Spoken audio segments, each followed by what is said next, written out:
and welcome to my living room. I had several people ask me if I would show my tree after it had been decorated, and we have spent the last day or so getting all festive and putting out our holiday decorations. I am very, very excited every year to celebrate Christmas, and I have a lot of different holiday decorations. And this is my tree from far back, you can see, and I'll show you some of my ornaments. I have a big collection of mercury glass, and you'll see some of my ornaments here. Oh, my sock monkey. Your sock monkey. He's right there. Rick loves sock monkeys. And this is a reproduction of an old German ornament, which reminds me of my nanny's Christmas ornament, which is right here, which is a hand-blown mercury glass piece from Germany.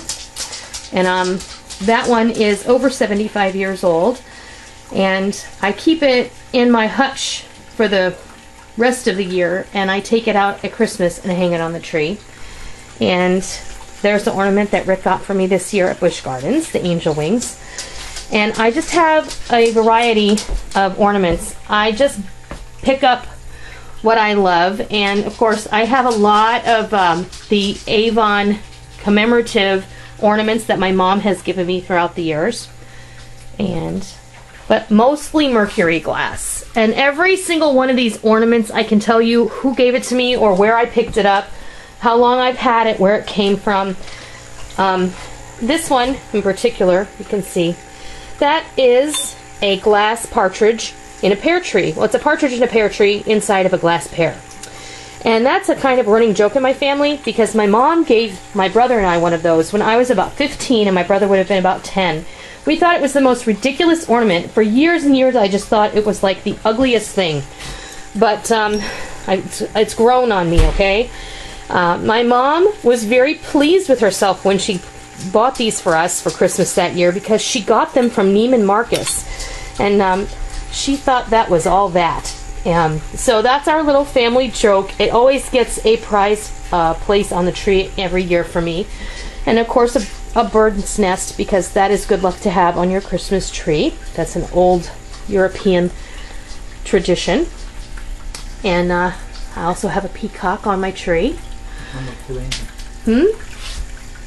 And then I have some of these angels that that's a Hallmark angel, I believe, that you put one of the lights from the tree up inside so that it illuminates from the inside out. And then there's another one down here. That's our first Christmas. That one also illuminates the same way.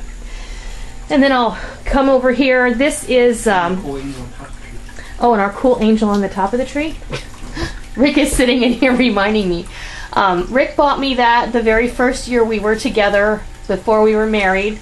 It originally didn't have a light in it. It didn't have a light in it. Rick actually made that happen.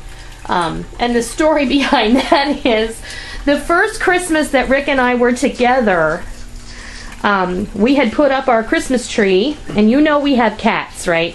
Well, one night we heard a terrible crash, and it was right before, the night before we were going to decorate. We had put the tree up and put the lights on it and the topper, and we heard a terrible crash, and the angel topper that I had on the tree broke. So a few days before, we had seen this one at the store, and it was the most unique angel I had ever seen before, and we went and we got that one. So that I've had for, wow, almost 10 years now.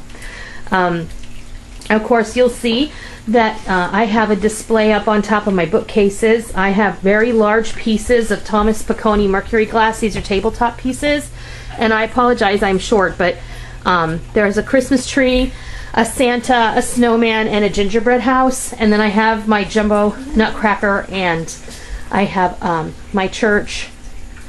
And then I love this little candle here. I don't know how well you can see him, but a friend of mine that I used to work with actually made that for me.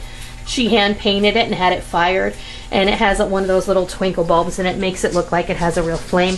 And then I have my 3 menorahs, one that lights up, because I truly, my grandmother, I believe, was of Jewish descent, And I believe that when she immigrated to the United States, she gave up her Jewish faith and decided to practice something else, and would never talk about anything from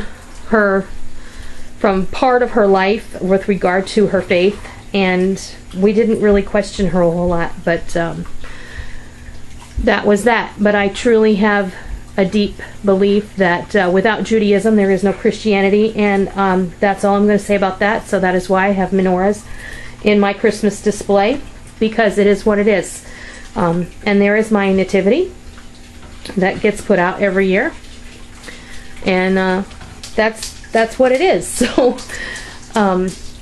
everybody enjoy, and I had several people ask me if I would share with them our Christmas tree when it got finished being decorated, and there it is. So I hope you enjoyed, and I hope that you're having a great Christmas season so far. I know it's only the beginning of December, but you know what? It can only get better from here, right? So have a great night, and until next time, I'll see ya. Merry Christmas!